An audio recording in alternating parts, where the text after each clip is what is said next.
बिस्मिल्लाहिर्रहमानिर्रहीम अस्सलाम वालेकुम दोस्तों, welcome back to my YouTube channel medicine knowledge factory. उम्मीद करता हूँ कि सब दोस्त खैरियत से होंगे। दोस्तों आज हम बात करेंगे प्रेलजो टैबलेट के बारे में कि ये किन कंडीशंस के अंदर इस्तेमाल करवाई जाती है, इसके बेनिफिट्स क्या हैं, इसके साइड इफेक्ट क्या हैं, डोजेज क्या हैं, तमाम चीज़ें डिस्कस करेंगे। तो नए नए दोस्तों गुजारिश है कि मेरे चैनल को लाजमी सब्सक्राइब कर लें, साथ बेल आइकन दबा दें ताकि चैनल पर प्रॉब्लम तमाम वीडियोस नोटिफिकेशन अब तक बर वक्त पहुंचती रहें। सबसे पहले दोस्तों इसके इंट्रोडक्शन की बात करें तो इसका ब्रांड नेम प्रेलजो है। इसके अंदर कंपोजिशन की बात करें तो इसके अंदर अल्प्राजोलम पाया जाता है।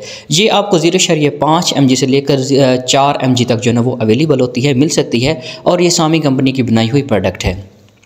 दोस्तों इसके यूजेस की बात करें, बेनिफिट्स की बात करें तो ये हमारे जितने भी मतलब के मेंटल डिसऑर्डर होते हैं उनको ट्रीट करने के लिए इस्तेमाल की जाती है। मतलब कि हमारे जहन के रिलेटेड, साइकोलॉजी के रिलेटेड जितने भी मसाइल होते हैं उनको ट्रीट करने के लिए इस टैबलेट का इस्तेमाल करवाया जाता है। और ये एक प्रेस्क्राइब ड्रग है, आप ऐसे ही मेडिकल स्टोर या फार्मेसी से जाकर जो है ना वो नहीं ले सकते जब तक आप डॉक्टर जो है ना इसको प्रेस्क्राइब नहीं करते। इसको एंग्जाइटी में इस्तेमाल करवाया जाता है। एंग्जाइटी एक ऐसी शिकायत होती है जिसमें आपको बिला वजह कोई ना कोई मतलब कि जहनी डिप्रेशन बना जाता है, जहनी टेंशन बनी रहती है, ठीक है। या कभी कभी ऐसा हो जाता है कि कोई काम हम करते हैं तो उसका सलूशन नहीं मिल रहा होता है, जिसकी वजह से हम परेशान हो जाते हैं, डिप्रेशन में चले जाते हैं, ठीक है। तो इस कंडीशंस को कंट्रोल करने के लिए, इसको हैंडल करने के लिए तो इस टैबलेट का इस्तेमाल करवाया जाता है। इसके अलावा एक और कंडीशन होती है जिसको हम पैनिक डिसऑर्डर कहते हैं। ये एक ऐसी कंडीशन होती है जिसमें आप अचानक डर जाते हैं।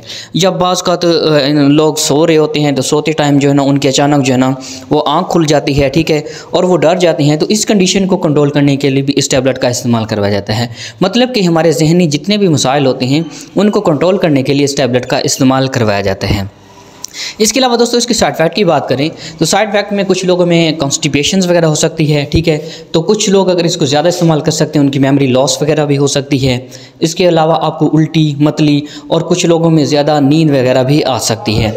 तो डोजेज की बात करें तो डोजेज जो है ना वो डॉक्टर आपको जो तशख़ीस के बाद जो है ना वो रिकमेंडेशन करते हैं। तो पहले जो है ना वो लो डोज इस्तेमाल करवाई जाती है, उसके बाद जो है ना वो हाई डोज जो है ना इस्तेमाल करवाते हैं। दोस्तों इसके अलावा इसके कंट्राडिकेशंस की बात करें तो ऐसे मरीज़ जो पहले ही जहनी मरीज़ हैं या बहुत ज़्यादा मेमोरी लॉस हो जाती है, ठीक है, तो वो जो है ना अपने डॉक्टर की मशवरे के मुताबिक इस्तेमाल करें। इसके अलावा प्रेगनेंट औरतें हैं वो भी इस टैबलेट को अपने डॉक्टर से मशवरे के मुताबिक इस्तेमाल करें, या ब्रेस्ट फीडिंग भी औरतें इसको अपने डॉक्टर के मशवरे से मुताबिक इस्तेमाल करें। तो उम्मीद करता हूँ मेरी वीडियो को पसंद आई होगी। पसंद है वीडियो को लाइक करना, शेयर करना, मेरे चैनल को लाजमी सब्सक्राइब कर लेना। तो मिलते हैं नेक्स्ट वीडियो के अंदर, तब तक के लिए अल्लाह हाफिज़।